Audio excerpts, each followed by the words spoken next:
আজকে শোনা যায় 24 লক্ষ হাজার কোটি টাকা বিদেশে পাচার করা হয়েছে। এই টাকা যদি বিদেশে পাচার না হতো, বাংলাদেশ সিঙ্গাপুর নয়, কয়েকটা সিঙ্গাপুরের মতো দেশ উন্নত হতে পারত। আমাদের দেশের ছেলেরা গরিব পিতার জায়গা জমি বিক্রি করে বিদেশে চাকরি করতে যায়, যাওয়ার পথে নৌকায় ডুবে অনেকে মারা যায়। এই টাকা এই দেশে ব্যবহার করা হতো, বিদেশের লোকরাই আমার দেশে চাকরি করতে আসতো, আমার দেশে কোনো বেকার সমস্যা থাকতো না।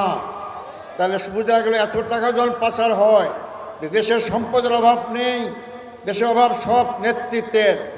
বাংলাদেশ জামাত ইসলামী তারা প্রতিষ্ঠা লগ্ন থেকেই একটাই দাবি করে আসছে, আমরা আল্লাহর আইন চাই এবং সৎ লোকের শাসন চাই। আল্লাহর আইন অথবা মানুষের আইন নিজে নিজেই বাস্তবায়ন হয় না। যারা বাস্তবায়ন করে তারা যদি সৎ না হয়, তারা যদি যোগ্য না হয়, তারা যদি দক্ষ না হয়, তারা যদি আল্লাহ ভীরু না হয়, তাহলে ওই সম্পদ কোনো কাজে লাগে না।